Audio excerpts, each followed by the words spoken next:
মাওলার প্রেমে হইলেন বিলীন। তাহার মতো বানাও প্রেমের মস্তানা, তোমারে পাইয়াও বুঝি পাইলাম না। আমার দয়ার মাওলারে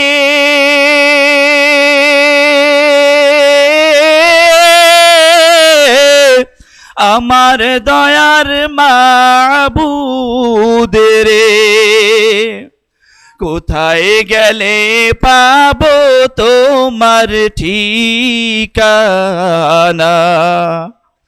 কোথায় গেলে পাবো তোমার ঠিকানা, তোমারে পাইয়াও বুঝি পাইলাম না। আসসালামু আলাইকুম ওয়া রাহমাতুল্লাহ। আলহামদুলিল্লাহ, সকল রাস্তাঘাট দোকানপাট সব কিছু বন্ধ থাকবে বয়ান চলাকালীন সময়ে। সম্মানিত হাজিরিন, ফাল্গুনের মাহফিলের তৃতীয় দিনের প্রথম অধিবেশনে এখন বয়ান ও নসিহত পেশ করবেন নায়েবে আমিরুল মুজাহিদিন শাইখুল হাদিস আলহাজ হযরত মাওলানা মুফতি সৈয়দ মোহাম্মদ ফয়জুল করিম দামাদ বরকতুহুম আলিয়া শেখ চরমনাই। বয়ান পেশ করবেন আলহাজ হযরত মাওলানা মুফতি সৈয়দ মোহাম্মদ ফয়জুল করিম সাহেব শেখ চরমনাই।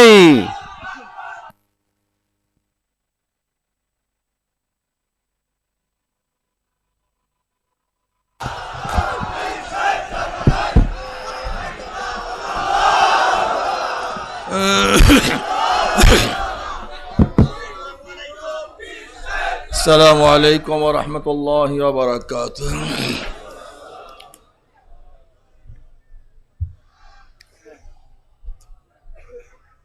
الحمد لله نحمده ونستعينه ونستغفره ونعوذ بالله من شرور أنفسنا،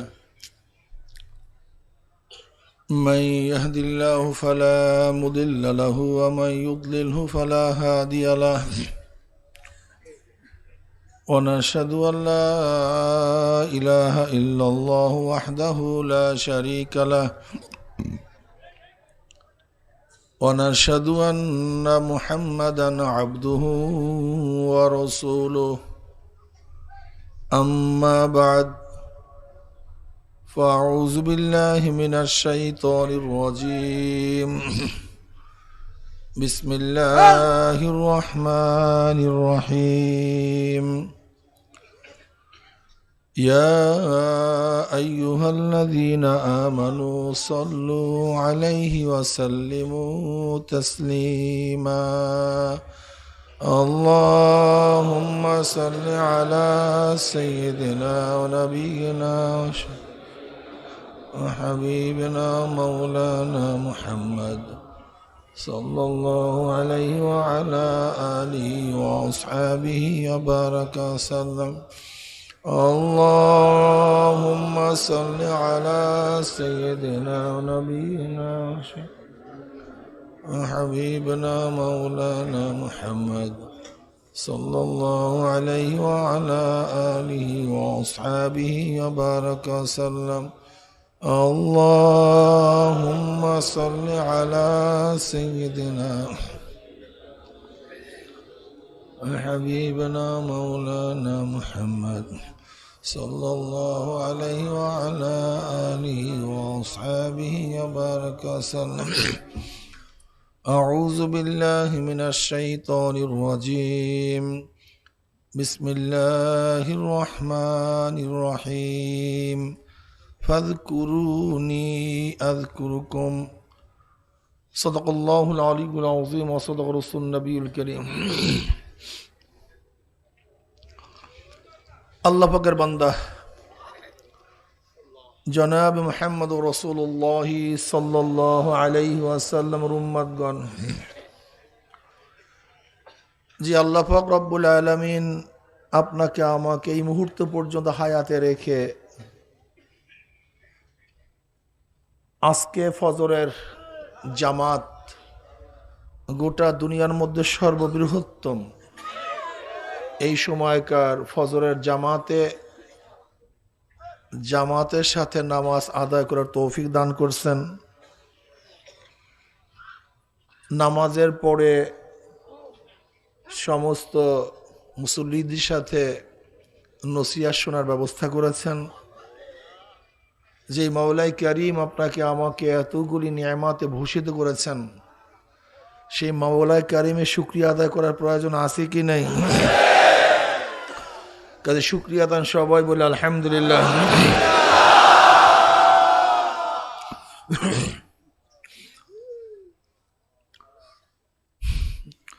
যারা ফজরের নামাজ জামাতের সাথে আদায় করতে পারবে, অর্ধরাত্র ইবাদত করার সওয়াব আল্লাহ পাক রব্বুল আলামিন তাদের আমলনামায় লিখে দিবেন।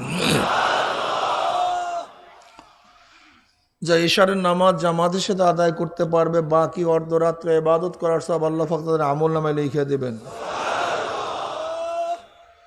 যারা এশা এবং ফজরের নামাজ জামাতের সাথে আদায় করতে পারলাম, আশা করা যায় গোটা রাত্রে ইবাদত করার সওয়াব আল্লাহ পাক রব্বুল আলামিন আপনার আমার আমলনামায় লিখে দিয়েছেন।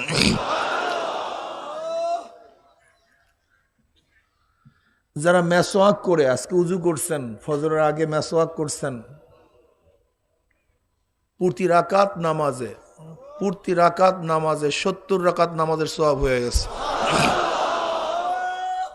মেসওয়াকের অভ্যাস আমাদের অনেকের নাই, অনেকের মধ্যে মেসওয়াকের অভ্যাস নাই। মেসওয়াকের অভ্যাস করা চাই। কাঠের মেসওয়াক এক সুন্নাত, দাঁত পরিষ্কার করা ভিন্ন এক সুন্নাত। কাজী কাঠের মেসওয়াক এটা ভিন্ন এক সুন্নাত। বিরাজ দিয়ে এই সুন্নাত আদায় হবে না, পরিষ্কার করা সুন্নাত আদায় হতে পারে, কিন্তু মেসওয়াক ভিন্ন একটা সুন্নাত। এই মেসওয়াক আমাদের অনেকের মধ্যেই নাই। মেসওয়াকের বহুত গুণাগুণ, ফজিলত শেষ নাই। এর মধ্যে একটা ফজিলত, যে ব্যক্তি ঠিক মতো মেসওয়াক করবে আল্লাহ পাক তার মৃত্যু ইমানের সাথে দিয়ে দিবেন। নবী আলাইহিস সালাতু ওয়াস সালাম বলেন, জিবরিল আলাইহিস সালাতু ওয়াস সালাম আমাকে মেসওয়াকের এত বেশি আদেশ করতেছে, আমার মনে হয় যেন মারি উঠা যাবে, সামনের মারি। এত মেসওয়াকের আদেশ করছেন। মতওয়াতের পর্যায়ে হাদিস পৌঁছে গেছে মেসওয়াকের, কিন্তু দেখা যায় আস্তে আস্তে তোলাবাদের মধ্যে, ওলামাদের মধ্যে মেসাকের অভ্যাস কমে যাইতেছে। চরমনায়ের মুজাহিদের প্রত্যেকের পকেটের মধ্যে মেসওয়াক থাকা চাই। কি কথা ঠিক না? ইনশাআল্লাহ মেসওয়াক থাকা চাই। একা একা নামাজের তুলনায় যে ব্যক্তি জামাতের সাথে নামাজ আদায় করবে তার 25 গুণ সওয়াব বেশি হবে। কত গুণ সওয়াব? 25 গুণ। অন্য রওয়ায়াতের মধ্যে আছে 27 গুণ সওয়াব বেশি হবে। ইখলাস অনুযায়ী সওয়াব বাড়তে থাকবে। যারা পাগড়ির সাথে নামাজ পড়ছে, দায়লামি মুস্তাদরাকে হাকের মধ্যে রওয়ায়াত আসছে, প্রতি 2 রাকাতে 70 রাকাত নামাজের সওয়াব হয়ে যাবে। পাগড়ির উপরে মুস্তাকিল কিতাব আছে, এখানে এই কিতাবগুলি পড়বেন। আমাদের অভ্যাস হলো কোনো এক বিষয় ইখতিলাফ করে মূল বিষয়কে ছেড়ে দেয়া। যেমন জিক্রে জলি করব না খফি করব, এই ইখতিলাফ করিয়া জিকির ছাড়িয়া দেই।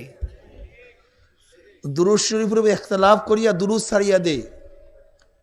নামাজের মধ্যে পাগড়ি পরব কি পরব না ইখতিলাফ করিয়া পাগড়ির আমলই বাদ দিয়া দেই। আপনার কাছে ইশকাল হতে পারে নামাজের মধ্যে পাগড়ি নিয়া, কিন্তু মুতলাক পাগড়ি নিয়ে তো কোনো ইশকাল নাই, ইখতিলাফ নাই, মতনৈক্য নাই, সবসময় পড়েন, সমস্যা কি? নবী আলাইহিস সালাতু ওয়াস সালাম নামাজের মধ্যে পাগড়ি ছিল, সহিহ রওয়ায়াত দ্বারা সাবিত। নামাজের মধ্যে তার মাথায় পাগড়ি ছিল। বাকি প্রশ্ন হলো এই, এটা নামাজের সুন্নাত না, হামেশার সুন্নাত না, সুন্নাতুল লিবাস। ইখতিলাফ এখানে চলতে পারে। কি কথা ঠিক না? কিন্তু আমরা কি করি? এই ইখতলাফকে কেন্দ্র করে পাগড়ি পরাই আস্তে আস্তে বাদ দিয়ে ফেলাইছে। বেশ ভালো কথা। এক ব্যক্তি খালি গায়ে ছিল, গেঞ্জি পরা ছিল, নামাজের সময় সে জামা গায়ে দিছে। আপনি কেন প্রশ্ন তুললেন না যে এতক্ষণ তুমি গেঞ্জি পরা ছিলে, নামাজের সময় জামা পরলা কেন? এই প্রশ্ন তুলেননি। এক ব্যক্তি খালি মাথায় ছিল, নামাজে ঢুকছে, টুপি পরছে, তখন এই প্রশ্ন তুলেন নাই এতক্ষণ খালি মাথায় ছিল, নামাজে ঢুকছো, টুপি পরলা কেন? এক ব্যক্তি এতক্ষণ পাগড়ি ছিল না, নামাজে ঢুকছে, পাগড়ি পরছে, এখন প্রশ্ন তুললেন কেন? বুঝেন নাই? আসল মূল ব্যাপারটা হলো পাগড়ি পরি না, কেউ পড়ুক। এখন ব্যাপারটা এরকম হয়ে যায় যে আমি পড়ি না, আমার মুক্তাদি পড়তেছে, ব্যাপারটা কেমন দেখায়, তখন ইশকাল তুলি পাগড়ি নিয়া। মূল সমস্যা এখানে, আমি কথাটা বুঝাতে পারছি। মূল সমস্যা এখানে। মুস্তাকিল কিতাব আছে পাগড়ির উপরে। দেখেন, আমার কথা হইছে যারা দেখবেন পাগড়ি নিয়ে ইখতিলাফ করে, ইশকাল তুলে, এরা নামাজের বাহিরেও পাগড়ি পড়েন, হামেশা সুন্নাত পড়েন, সমস্যা কি? আমরা তো এই কথা বলি না পাগড়ি নামাজের মধ্যেই পড়তে হবে, এর বাহিরে পড়তে পারবেন না। তখন ইশকাল হইতো, প্রশ্ন তুলতেন, পড়তে থাকেন, সমস্যা কি? এর জন্য এই সুন্নাতগুলি আমাদের খেয়াল রাখা চাই, এই আমলগুলি ঠিক রাখা চাই। চরমনে আসছেন, জিন্দিগির প্রত্যেকটা জায়গায় সুন্নাত অনুযায়ী চলতে হবে। প্রত্যেকটা জায়গায় সুন্নাত বাস্তবে ঘটাতে হবে। আমরা ব্যক্তির মধ্যে সুন্নাত প্রতিষ্ঠিত করতে চাই, ঘরের মধ্যে সুন্নাত প্রতিষ্ঠিত করতে চাই, আমার মেয়ের মধ্যে সুন্নাত প্রতিষ্ঠিত করতে চাই, ছেলের মধ্যেও করতে চাই, ঘরের বাহিরেও করতে চাই, ম্যাজিস্ট্রেট কোর্টেও করতে চাই, জজ কোর্টেও করতে চাই, হাইকোর্টেও সুন্নাত প্রতিষ্ঠিত করতে চাই, সুপ্রিম কোর্টেও সুন্নাত প্রতিষ্ঠিত করতে চাই, এমনকি সংসদও সুন্নাত প্রতিষ্ঠিত করতে চাই। সব জায়গায় সুন্নাত চলবে। কি বলা ঠিক আছে না? আলহামদুলিল্লাহ। দেখেন, সুন্নাত শব্দ আসছে কোরআনের মধ্যে, সুন্নাত শব্দ আসছে হাদিসের মধ্যে, সুন্নাত শব্দ আসছে ফিকহের মধ্যে। ওয়ালান তাজিদা লিসুন্নাতিল্লাহি তাবদীলা। এই কোরআনের সুন্নাতের অর্থ ভিন্ন, হাদিসের মধ্যে সুন্নাত আসছে, মান তামাসসাকা বিসুন্নতি ইনদা ফাসাদি উম্মতি তারাকতু ফিকুম আমরাইন লান তাদিল্লু মা তামাসসাকতুম বিহিমা কিতাবাল্লাহি ওয়া সুন্নতি মান আহাব্বা সুন্নতি ফাকাদ আহাব্বানি। এখানেও সুন্নাত শব্দ আসছে, ফিকহের মধ্যে সুন্নাহ, হাজা সুন্নাহ। যদিও সুন্নাহ একই ভাবে লিখছে, কিন্তু তিন জায়গার সুন্নাতের অর্থ ভিন্ন। তিন জায়গার সুন্নাতের অর্থ। কোরআনের সুন্নাতের অর্থ কি? আল্লাহ পাকের নিজাম, আল্লাহ পাকের কানুন পরিবর্তন হয় না, পরিবর্তন হইতে দেখবা না, এই বিষয়ে এখন আলোচনা বিষয় না। ফিকহের সুন্নাতের অর্থ কি? মা কানাতি মাশরুইয়াতিহি দুনাল ওয়াজিব ফাওকাল মানদুব। যেটা ওয়াজিবের নিচে, মুস্তাহাবের উপরে, তাকে ফিকহের ভাষায় কি বলা হয়? সুন্নাত বলা হয়। হাদিসের ভাষায় যেখানে সুন্নাত আসছে, সেই সুন্নাতের অর্থ কি? আত-তরিকাতুল মাসলুকাতু ফিদ-দ্বীন, দ্বীনের ওই আস্থা, দ্বীনের ওই পথ, দ্বীনের ওই পদ্ধতি যার উপর মুমিন চলে। কাজী দ্বীন ব্যাপক, দ্বীন ব্যাপক। কাজী যত জায়গায় দ্বীন আছে, সমস্ত জায়গায় সরদার দো আলম আলাইহিস সালাতু ওয়াস সালাম পদ্ধতি অনুযায়ী চলবে। এর নামিল হাদিসের ভাষায় সুন্নাত। শুধু কোনো এক জায়গায় না, শোয়ার সময় সুন্নাত থাকা চাই, ওঠার সময় সুন্নাত থাকা চাই, হাঁটার সময় সুন্নাত থাকা চাই, বসার সময় সুন্নাত থাকা চাই। কি কথা ঠিক না? এর জন্য চরমনে মুজাহিদের প্রত্যেকটা জায়গায় সুন্নাত, সুন্নাত ঠিক রাখা চাই। সুন্নাত ছাড়া যাবে না, ছোট হোক বড় হোক। খবরদার। কি হয়েছে? তা রুগী ওরকম করতেছেন কেন? আপনি রুগী আছে, এতক্ষণ দেখেন না, এখন রুগী।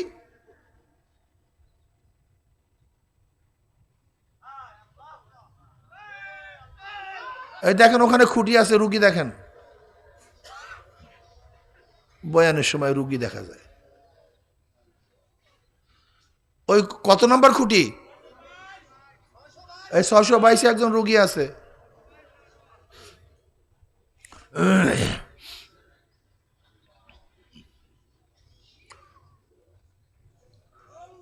সুন্নতি জিন্দিগি, সুন্নতি জিন্দিগি, প্রত্যেকটা জায়গায় সুন্নাত থাকা চাই।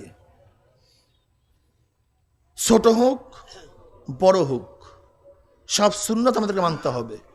কি কথা ঠিক আছে না? এখন সুন্নাত না মানি সেটা ভিন্ন কথা, কিন্তু সুন্নাত যদি পছন্দ না করি মারাত্মক ব্যাপার, যদি অস্বীকার করি আরো মারাত্মক ব্যাপার। দেখেন, না মানা এক জিনিস, অস্বীকার করা ভিন্ন জিনিস। কোনো ব্যক্তি যদি বাবার হুকুম না মানে, কোনো সন্তান যদি বাবার হুকুম না মানে, তার সন্তান কি হয়? বেয়াদ্দপ হয়। কি হয়?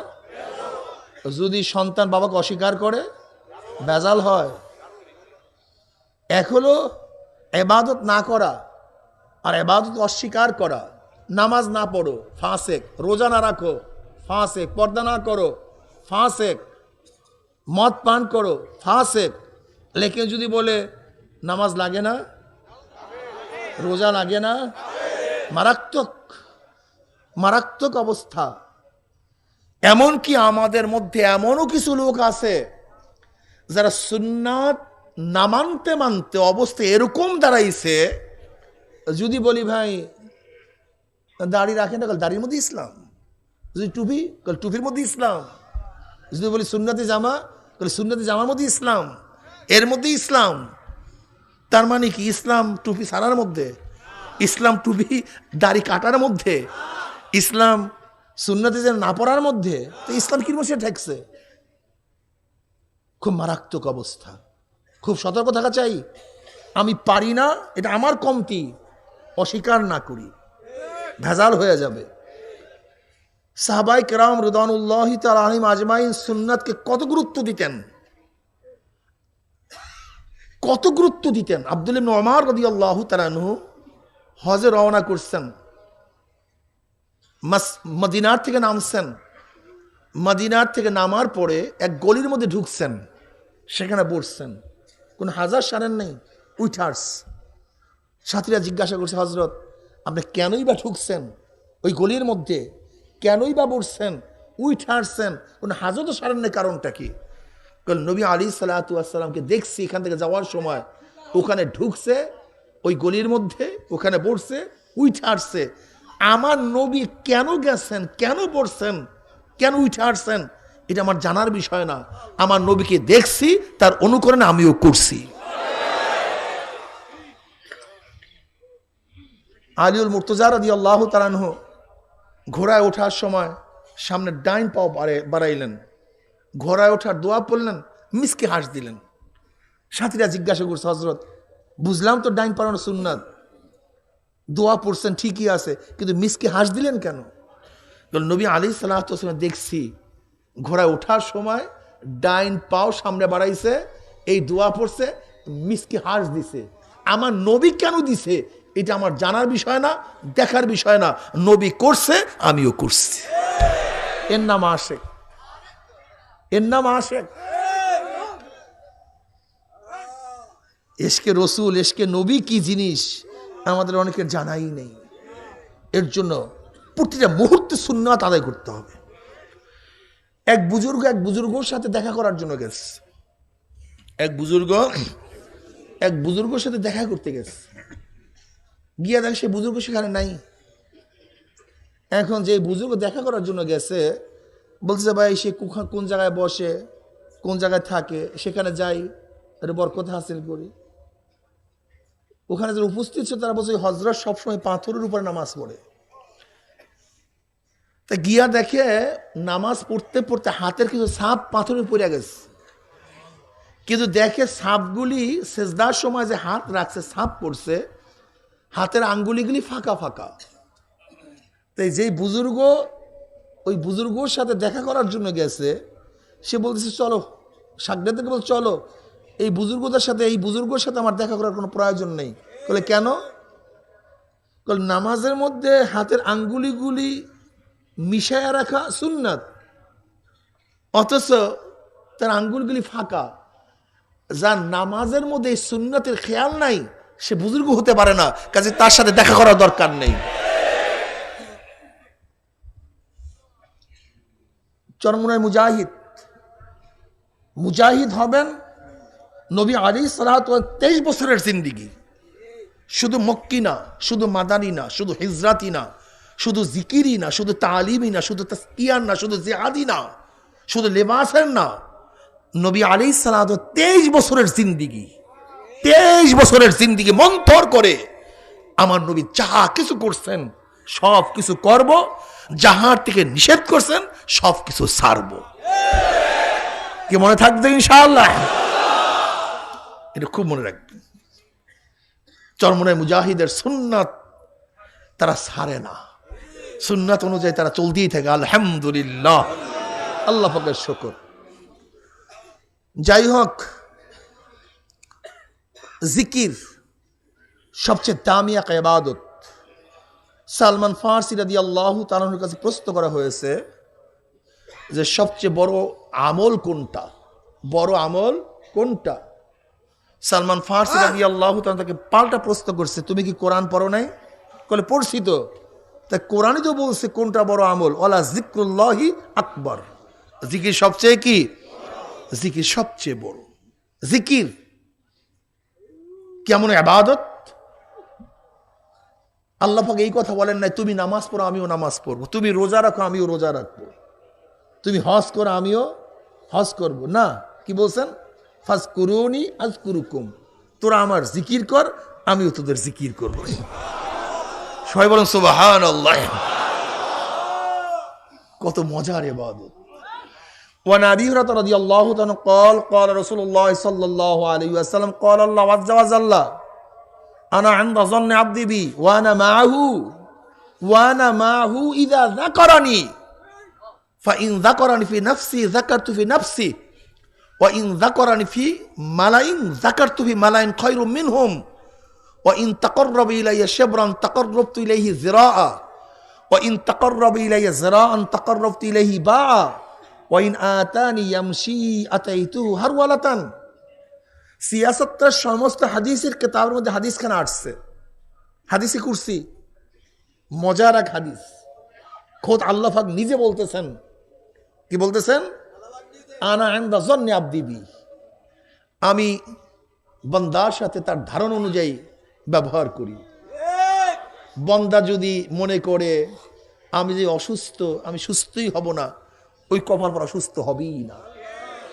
আর যদি বান্দা মনে করে আমি যতই অসুস্থ হই না কেন আমার মাওলা পাক রব্বুল আলামিন কোন বলার সাথে সাথে সুস্থ হয়ে যাব নাকি, তাহলে সে সুস্থ হয়েও যেতে পারে। বান্দা যদি মনে করে আমি গরিব, না আমার দিকে আল্লাহ তাকাবেই না, না আমি তাকাবো না। যদি বান্দা মনে করে আমি গরিব, মাওলায় ধনী, মুহূর্তের মধ্যে আমার মাওলায় রিজিকের ব্যবস্থা করতে পারেন। বান্দা যদি মনে করে আমি যে পাপ করছি আমার হেদায়েত কপালে নাই, ওর কপালে হেদায়েতও নেই। কিন্তু বান্দা যদি মনে করে আমি যতই পাপই হই না কেন আমার মাওলার রহমান, আমার মাওলার দয়ার চেয়ে বেশি পাপ আমি করতে পারি না, মাওলার দয়ার চেয়ে বেশি পাপ করার ক্ষমতা আমি রাখি না, মাওলা পাকের গফফারিয়তের গুণের চেয়ে বেশি পাপ করার ক্ষমতা আমি রাখি না। যদি বান্দা ধারণা করে আমি গুনাহগার, আমার মাওলা গফফার, বান্দা তওবা করতে দেরি, এই মাওলার মাফ করতে এক সেকেন্ডও দেরি হয় না। নবী আলাইহিস সালাতু ওয়াস সালাম ফরমান, আরশের নিচে লেখা আছে আনা মুতিউ মান আতানি ওয়া মুহিব্বু মান আহাব্বানি ওয়া মুজিবু মান দাআনি ওয়া গাফিরু লিমান ইস্তাগফিরনি। আমি যে ব্যক্তি, আনা মুতিউ মান আতানি, যে ব্যক্তি আমার কাছে ইতাআত করে, অনুগ্রহ করে, আমি তাকে অনুগ্রহ দান করি। কি কথা ঠিক না? যে আমাকে মোহাব্বত করে আমিও তাকে মোহাব্বত করি, যে আমাকে ডাকে আমি তার ডাকে সাড়া দেই, যে আমার কাছে তওবা করে আমি তার সমস্ত গুনাহ মাফ করে দিই। আমি তার সমস্ত গুনাহ মাফ করে দিই। যদি বান্দা মনে করে আমি তার গুনাহ মাফ করে দেব, তওবা করতে দেরি, মাফ করতে কোনো দেরি নেই। নবী আলাইহিস সালাতু ওয়াস সালাম ফরমান, ইন্নাল্লাহ আযজা জাল্লা ইউফসিদু ইয়াদাহু লিমুসিল লাইল ইলান নাহার ওয়া লিমুসিল নাহার ইলাল লাইল হাত্তা তাতলু আশ-শামসু মিন মাগরিবিহা আও কামা ক্বালা নবী আলাইহিস সালাতু ওয়াস সালাম। মুসলিমের মধ্যে হাদিস আসছে, আল্লাহ পাক রব্বুল আও কামা ক্বালা নবী আলাইহিস সালাতু ওয়াস সালাম, আল্লাহ পাক রব্বুল আলামিন গুনাহগারদের তওবা কবুল করার জন্য হাতকে প্রশস্ত করে ফেলাইছেন। যে ব্যক্তি রাত্রে গুনাহ করে আল্লাহ পাক রব্বুল আলামিন সারা রাত্র, যে ব্যক্তি গুনাহ করছে সারাদিন তাকে ডাকতে থাকে, গুনাহগার তওবা কর। লিমুসিল লাইল ইলান নাহার ও লিমুসিল নাহার ইলাল লাইল, যে ব্যক্তি দিনে গুনাহ করছে সারা রাত আল্লাহ পাক ডাকতে থাকে, এ গুনাহগার তওবা কর, এ গুনাহগার তওবা কর। যে রাত্রে গুনাহ করে সারাদিন ডাকতে থাকে, যে দিনে গুনাহ করে সারাদিন ডাকতে থাকে, যে রাত্রে গুনাহ করে দিনে, যে দিনে গুনাহ করে রাত্রে, এ গুনাহগার তওবা কর। হাত্তা তাতলু আশ-শামসু মিন মাগরিবিহা, সূর্য পূর্ব দিকে উঠায় রাখ পর্যন্ত, পশ্চিম দিকে উঠায় রাখ পর্যন্ত, কিয়ামতের আগ পর্যন্ত আল্লাহ পাক রব্বুল আলামিন তওবাকারীদেরকে এরকম ডাকতেই থাকেন, তওবা কর, তওবা কর, তওবা কর। তওবাকারী তওবা করতে দেরি, আমার মাওলার মাফ করতে এক সেকেন্ডও দেরি হয় না। অন্য রওয়ায়াতের মধ্যে আসছে, মা মিন সাউতিন আহাব্বা ইলাল্লাহি মিন সাউতি আবদিন মুসলিমিন তাইবিন ইয়াকুল ইয়া রাব্বি ইয়াকুলুল্লাহ আযজা ওয়া জাল্লা লাব্বাইকা আবদি সালমা তুরিদু আনা আনতা ইনদিকা বাজি মালাইকা ওয়া আনা আন ইয়ামিনিকা ওয়া শিমালিকা ওয়া ফাওকিকা ওয়া যামির মিন কলবিকা ইশহাদু ইয়া মালাইকাতি আন্নী কদ গাফারতু লাহু। অন্য রওয়ায়াতের মধ্যে আসছে, নবী আলাইহিস সালাতু ওয়াস সালাম ফরমান, মা মিন সাউতিন আহাব্বা ইলাল্লাহি মিন সাউতি আবদিন মুসলিমিন তাইবিন, আল্লাহর নিকটে ওই আওয়াজের চেয়ে প্রিয় কোনো আওয়াজ নেই গুনাহগার যে আওয়াজ দিয়ে আল্লাহর কাছে তওবা করে। ইয়াকুল ইয়া রব্বি, যখনই গুনাহগার বলে হে আমার মাওলা, তখনই আল্লাহ লাব্বাইকা আবদি, বান্দা আমি তো তোর কাছেই হাজির আছি। সালমা তুরিদু, তোর মনে যা চায় তাই তুই চা। আনতা ইন্দিকা বাজি মালাইকা, তুই আমার কাছে তওবার ডাক দেওয়ার সাথে সাথে অনেক ফেরেশতাদের চেয়েও তুই আমার কাছে হয়ে গেছ।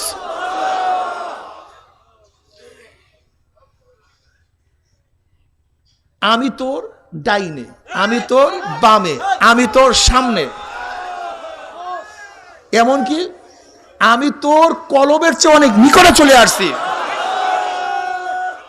ইশহাদু ইয়া মালাইকাতু আন্নী কদ গাফারতু লাহু, হে ফেরেশতারা তোরা সাক্ষী থাক, যেই বান্দা আমার কাছে তওবা করছে আমি তার জিন্দেগীর সমস্ত গুনাহ মাফ করে দিছি। আনা ইনদা যান্নি আবদি বি, যদি বান্দা আল্লাহর কাছে তওবা করার মতো তওবা করতেই পারে, আমার মাওলা সমস্ত গুনাহ মাফ করে দেয়। আর তাইবুনা জানবে কামাল্লা জানবালা, যেই ব্যক্তি গুনার থেকে তওবা করে আল্লাহ পাক রব্বুল আলামিন কেমন মাফ করে দেন, মনে হয় যেন সদ্য বাচ্চা জন্ম হয়েছে, যেরকম নবজাত শিশুর কোনো গুনাহ নাই। তওবাকারী যদি ঠিক মতো তওবা করতে পারে আল্লাহ পাক রব্বুল আলামিন তার জিন্দেগীর সমস্ত গুনাহ মুহূর্তের মধ্যে মাফ করিয়া দেন। আমার মাওলা এত দয়ার মাওলা, এত মেহেরবান মাওলা।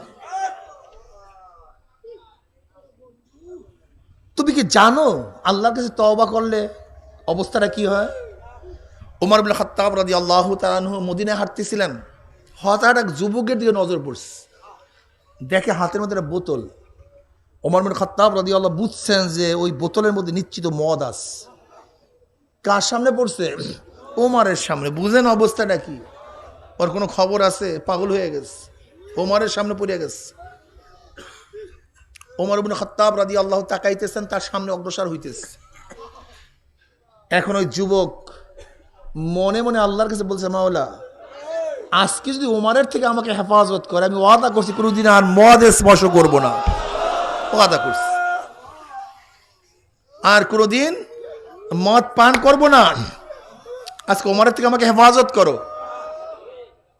ওমর ইবনে খাত্তাব রাদিয়াল্লাহু তাআলা যাইতেছেন আর যুবকের কলব আল্লাহর দিকে লটকায় দিছে, বাস। যখন ওমর ইবনে খাত্তাব রাদিয়াল্লাহু তাআলা যুবকের কাছে গিয়ে বলছে, তোর হাতে কি, দেখ তো, দেখা তোর হাতের মধ্যে কি। বলে, আমার হাতের মধ্যে সেরকা। ওমর ইবনে খাত্তাব রাদিয়াল্লাহু তাআলা যখন বোতল উদ্বুত করলেন, দেখেন বোতলের মধ্যে মদ নাই, সমস্ত মদ সেরকা হয়ে গেছে। আমার মাওলার খেলা কি, এগুলো আমার মাওলা। আনায়ন্দা জন্মে আবদিবি। মুসা আলাইহিস সালাতু ওয়াস সালাম জমানায় সমস্ত উম্মাত এসে বলতেছে, আল্লাহ নবী মুসা, বৃষ্টি যদি না বর্ষণ হয় তাহলে খেত খামারি পশু পাখি কিচ্ছু বাঁচবে না, সব ধ্বংস হয়ে যাবে। আল্লাহর কাছে দোয়া করেন যে আল্লাহ পাক বৃষ্টি বর্ষান। সমস্ত উম্মাদকে নিয়ে খোলা আকাশের নিচে দোয়া করতেছেন, কিন্তু বৃষ্টি পড়ে না। আল্লাহ পাক রব্বুল ওহী নাযিল করলেন, মুসা রে, তোর জামাতের মধ্যে এমন এক গুনাহগার আছে, ওই গুনাহগার তোর জামাত থেকে না ভাগা পর্যন্ত আমি তোদের দোয়া কবুল করব না। মুসা আলাইহিস সালাতু ওয়াস সালাম জানায় দিছে, এ গুনাহগারকে বের হও এখান থেকে, তোমার কারণে বৃষ্টি হইতেছে না, দোয়া কবুল হচ্ছে না। এখন গুনাহগার চিন্তা করছে, আজকে যদি এখান থেকে বের হয়ে যায়,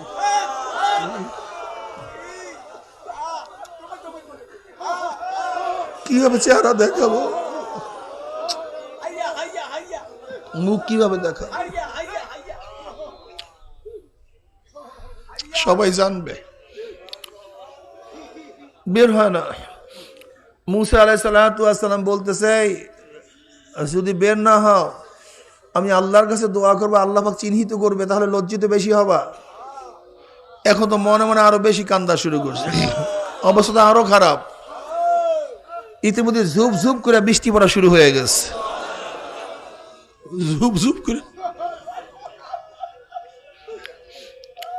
মুসা আলাইহিস সালাতু ওয়াস সালাম বলে, মাওলা রে, কই তুমি বললা এর মধ্যে এমন এক ব্যক্তি আছে যে না যাওয়া পর্যন্ত দোয়া কবুল হবে না, তাহলে কই কেউ তো বের হইল না, তাহলে বৃষ্টি হইল কিভাবে? বলে, মুসা, যার জন্য এতক্ষণ আমি বৃষ্টি বন্ধ করছিলাম তার কারণে আমি এখন বৃষ্টি দিয়ে দিলাম। বন্দা তওবা করছে, ও আর গুনাহ করবে না, আমি ওর তওবা কবুল করে ফেলাইছি।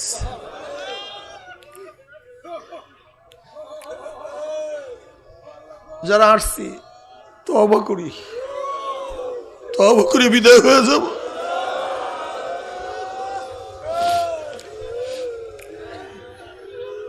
সবাই তওবা করব।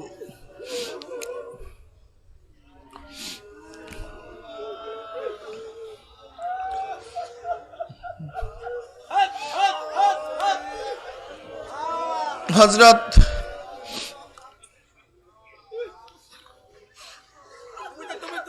হাসান বসরি রাহমাতুল্লাহ আলাইহি বয়ান করতেছিলেন, আলাম ইয়ানিল্লাযীনা আমানু আন তাকশা কুলুবুহুম লিযিকরিল্লাহ। হাসান বসরি রাহমাতুল্লাহ আলাইহি এই আয়াতের বয়ান করতেছিলেন। এখন তো বুঝেন তার মজলিসের অবস্থা কি হইতে পারে। হায়বাত রোনাজারি চলতেছে, আলাম ইয়ানিল্লাযীনা আমানু আন তাকশা কুলুবুহুম লিযিকরিল্লাহ। মুমিনদের জন্য কি সময় এখনো আসে নাই যে মাওলার জিকিরে তাদের কলিজার মধ্যে, কলবের মধ্যে কম্পন সৃষ্টি হওয়ার সময় কি এখনো আসে নাই?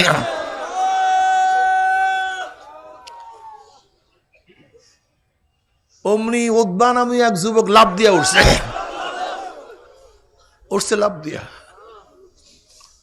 লাফ দিয়ে উঠে বেহুশ হয়ে পড়ে গেছে। হাসান বসির রহমতুল্লাহ আলাই যুবকের কাছে গিয়ে বলছে, যুবক, আজরাইল তোমার কাছে আসার আগে তওবা করো। আজরাইল হাজির হয়ে গেলে হাজারো চেষ্টা করলে তওবা করার কোনো সুযোগ হবে না। কিছুক্ষণ পরে যুবক খুশি আসছে, বলছে, শায়েখ, হীন এমন কোনো গুনাহ নাই, যেই গুনাহ আমি করি নাই মাওলা কি আমাকে মাফ করবে নাকি? বলে, যুবক, আমার মাওলা দয়ার মাওলা, মেহেরবান মাওলা। ওরে যুবক, কবরের আযাব শুরু হওয়ার আগে তওবা কর। কবর খুব মারাত্মক, কবর খুব কঠিন। এই কথা শোনার সাথে সাথে যুবক আবার চিল্লান দিয়া বেহুশ হয়ে গেছে। হাসান বসির রহমাতুল্লাহ, যুবক, কবরের মাটি তোকে চাপ দেওয়ার আগে যুবক তওবা কর। ওরে যুবক, সাপ তোকে পেঁচাইয়া ধরার আগে যুবক তওবা কর।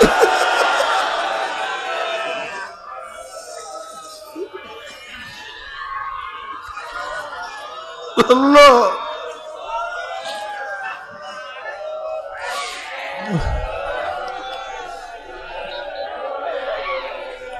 আবারও যুবক বলতে, শায়েখ, এমন কোন গুনাহ নাই যেই গুনাহ আমার থেকে ছুটিয়ে গেছে, সব গুনাহ করছি, আমার মাওলা কি আমাকে মাফ করবে নাকি? বলে, তওবা করার মতো তওবা করলে আমার মাওলা তোর জিন্দেগির সমস্ত গুনাহ খাতা মাফ করিয়া দিবে।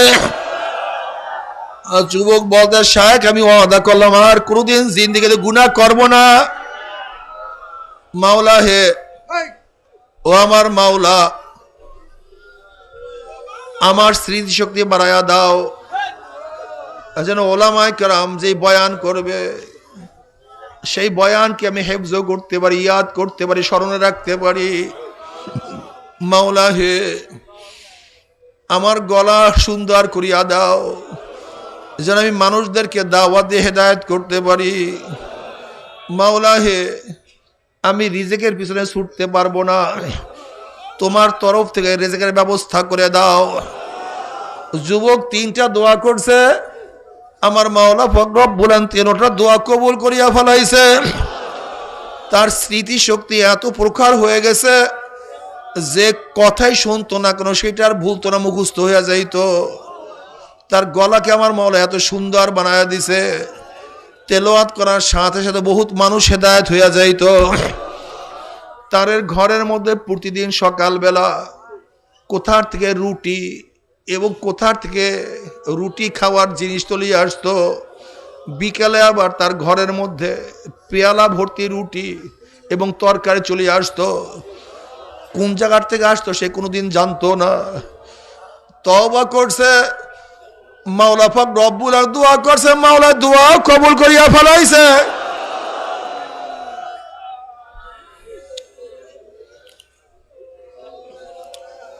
বনি ইসরাইলের এক যুবক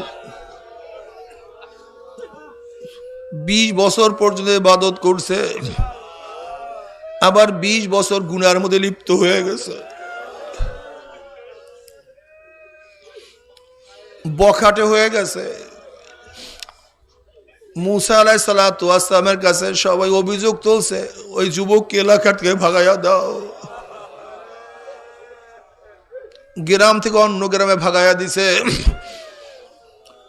ওই আসছে, সেখান থেকেও ভাগাইয়া দাও, সেখান থেকেও ভাগাই এক মরুভূমির মধ্যে পাঠাইয়া দিছে, যেখানে কোনো গাছ নাই, পালা নাই, তরু নাই, না মানুষ নাই।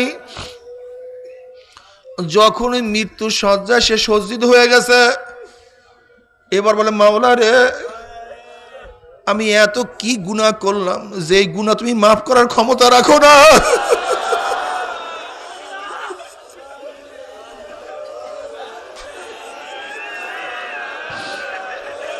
এমন এত গুনাহ করছে,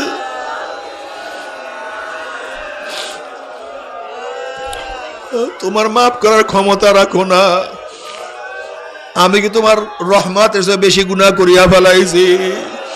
তোমার রহিম গুণের চেয়ে বেশি গুনাহ করিয়া ফেলাইছি? তোমার গফফারিয়াতের গুণের চেয়েও কি বেশি গুনাহ করিয়া ফেলাইছি? আজকে আমার মৃত্যু সময় কেউ নাই।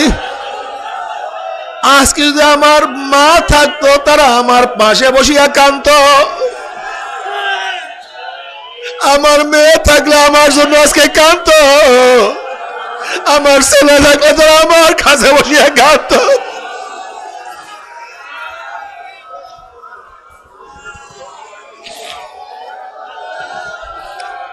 আজকে নির্জন ভূমিতে কেউ নাই, কিন্তু আমি তোমার রহমতের আশা ছাড়ি না।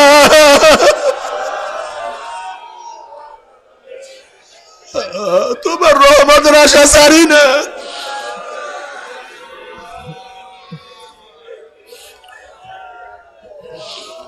আল্লাহ তুমি আমাকে মাফ করিয়া দাও। মাওলা পাক রব্বুল আলামিন তার দোয়া কবুল করিয়া ফেলাইছে। আল্লাহ পাক রব্বুল আলামিন তার কারে ফেরেশতা নাযিল করছে। তার বাবা আল্লাহ পাক রব্বুল আলামিন হুর নাযিল করছে। ফেরেশতাদের মধ্য থেকে কাউকে ছেলে বানায়া দিছে, কাউকে বাবা বানায়া দিছে, হুরদের মধ্য থেকে কাউকে স্ত্রী বানায়া দিছে। এবার তারা বসিয়া বসিয়া তার কাছে বসিয়া ক্রন্দন করতে আছে, দোয়া করতে আছে। ওই ব্যক্তি আল্লাহর কাছে তওবা করিয়া দুনিয়ার থেকে বিদায় হয়ে গেছে। আল্লাহ পাক রব্বুল আলামিন মুসাকে বলে, মুসা, ওই মরুভূমির মধ্যে আমার এক খাস বান্দা ইন্তেকাল করছে, তুমি তাকে দাফন কাফনের ব্যবস্থা করিয়া আসো।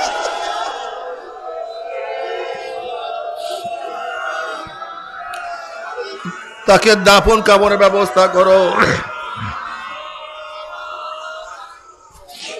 নবী মুসা আলাইহিস সালাতু ওয়াস সালাম গেলেন, গিয়া দেখে এই তো সেই ব্যক্তি, যেই ব্যক্তিকে প্রথম গ্রাম থেকে অন্য গ্রামে ভাগাইয়া দেওয়া হয়েছে, আবার ওই গ্রাম থেকে মরুভূমির মধ্যে ভাগাইয়া দেওয়া হয়েছে, তার পাশে ফেরেশতারা বসা। মুসা আলাইহিস সালাতু ওয়াস সালাম বলেন, মাওলা রে, এই তো সেই ব্যক্তি, এ তো সেই ব্যক্তি যেই ব্যক্তিকে তোমার হুকুমে গ্রাম থেকে ভাগাইয়া দিছি, শহর থেকে ভাগাইয়া দিছি। এ তো সেই গুনাহগার ব্যক্তি। কলে মুসা রে, সে আমার রহমতের, আমার সেফাতের, আমার গুণের কীর্তন করছে, আমার গুণ কীর্তনের সে প্রশংসা করছে, আমার রহমান রহিম গফফারের নাম ধরিয়া ডাক মারছে। আমি রহমান, আমি রহিম, আমি গফফার, আমি সত্তার, আমি কাদের। যেহেতু আমার সেফাত দিয়ে সে আলোচনা করছে, ও যতই গুনাহ করুক না কেন আমার জিন্দেগির সমস্ত গুনাহ মাফ করিয়া দিছি। আমি ওকে জান্নাতের মেহমান বানায়া ফেলাইছি। আল্লাহ আল্লাহ, আনা ইনদা সন্নে আবদি বি ওয়া আনা মাহু ইদা যাকারানি ওয়া আনা মাহু ইদা যাকারানি। বান্দা যখন জিকির করে আমি তখন তার সাথী হইয়া যাই। জোরে বলেন সুবহানাল্লাহ। ওয়া আনা মাহু ওয়া আনা মাহু ওয়া আনা মাহু ইদা যাকারানি। বান্দা যখন জিকির করে আমি তখন আর সাথী হইয়া যাই। অন্য রওয়ায়াতের মধ্যে আসছে আনা জালিসুম মান যাকারানি। বান্দা যখন জিকির করে আমি কুদরতি ভাবে তার পাশে বসিয়া যাই। আল্লাহ, আহা, ফাযকুরুনি আযকুরুকুম। জিকির কি যে মজা। আহা, আল্লাহ তুমি আমাদের সবাইকে বেশি বেশি জিকির করার তৌফিক দিয়া দাও, সব সময় জিকির করার তৌফিক দিয়া দাও। এর জন্য আমার মুজাহিদ বাবারা, ভাইরা, মোমেন বাবারা, হাঁটতে চলতে উঠতে বসতে সব সময় জিকির জবানে জারি থাকা চাই। সব সময় জিকির জারি থাকবে। হাঁটবো চলবো সব সময় জিকির করব। ওয়ানা মাহু ইযা যাকারানি ইযা যাকারানি ফাইন যাকারানি ফি নাফসি যাকারতু বি নাফসি বন্দা যখন আমাকে একা একা ডাকে আমিও তখন তাকে একা একাই জিকির করি। বন্দা যখন মাজলিসের মধ্যে হালকার মধ্যে আমি মাওলাকে ডাক দেয়, জিকির শুরু করিয়া দেয়, আমি তাদের যে উত্তম মজলিস ফেরেশতাদের মজলিসের মধ্যে তাদের জিকির শুরু করিয়া দেয়। বন্দা যখন আমার দিকে এক বিলাস অগ্রসর হয় আমার রহমত তার দিকে এক হাত অগ্রসর হইয়া যায়। বন্দা যখন আমার দিকে এক হাত অগ্রসর হয় আমার রহমত তার দিকে এক বা দুই হাত অগ্রসর হইয়া যায়। বন্দা যখন আমার দিকে হাঁটি হাঁটি আসা শুরু করে আমার রহমত দৌড়ে গিয়ে বন্দাকে কোলের মধ্যে টানিয়ে নেয়। সাবাকাত রহমাতি আলা গজবি, আমার মাওলার রহমত তার রাগে সে প্রাধান্য পেয়ে গেছে। আমার মাওলার রহমত, আমার মাওলার রহমত এত বড়, আমার মাওলার রহমত এত ব্যাপক, আমার মাওলার রহমত কোনো সীমা নাই, সংখ্যা নাই। মাওলারে তোমার রহমত থেকে আমাদের কাউকে মাহরুম করিও না, কাউকে কাউকে মাহরুম করিও না, সবাইকে রহমতের দ্বারা বেষ্টন করিও না।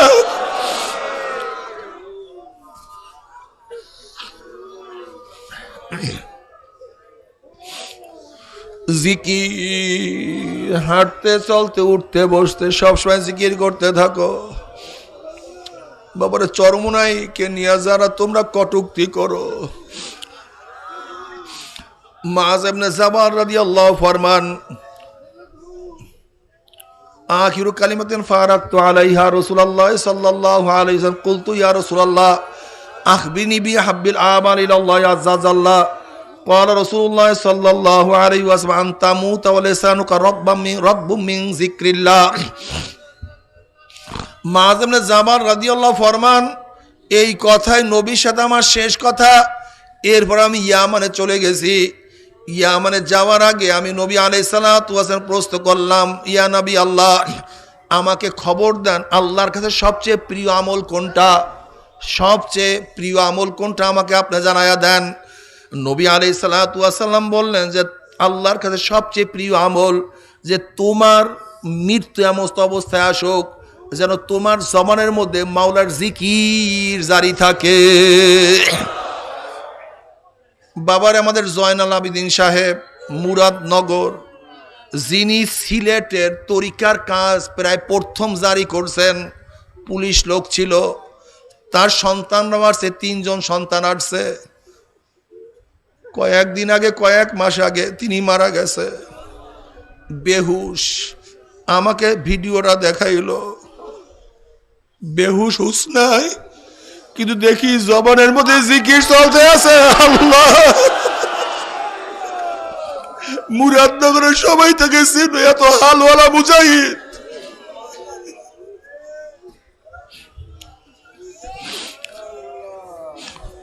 আনতামুত ওয়া লিসানুকা রাব্বুম মিন যিকরিল্লাহ। বাবারে, চরমোনার হাজার হাজার হাজার হাজার মুজাহিদের খবর আমাদের কাছে আছে। 3 দিন পর্যন্ত হুশ নাই, খবর নাই, কিন্তু দেখা যায় মৃত্যুর পূর্ব মুহূর্তে মাওলার জিকির জবানে জারি হয়ে গেছে। আল্লাহ, আর হাদিসের মধ্যে আসছে যার শেষ হবে জিকরুল্লাহ ওয়াজাবাত লাহুল জান্নাহ, যে জিকিরের সাথে দুনিয়ার থেকে বিদায় হয়ে যাবে তার জন্য জাহান্নাম হারাম হয়ে যাবে, জান্নাত ওয়াজিব হয়ে যাবে। আল্লাহ কবুল করিয়া নাও। বাবারে,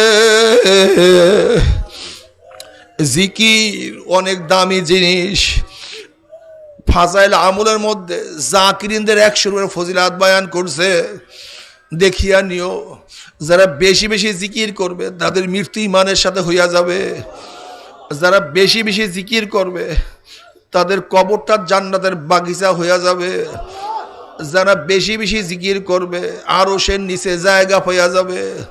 সাবাতুন ইউযিল্লুহুমুল্লাহু ফি যিল্লিহি ইয়াওমা লা যিল্লা ইল্লা যিল্লুহু, আল ইমামুল আদিল ওয়া শাবুন নাশা ফি ইবাদাতিল্লাহ ওয়া রাজুলুন কলবু মুআল্লাকুম বিল মাসাজিদ ওয়া রাজুলান তাহাব্বা ফিল্লাহ ইসতামা আলা যালিকা ওয়া তাফাররাকা আলাইহি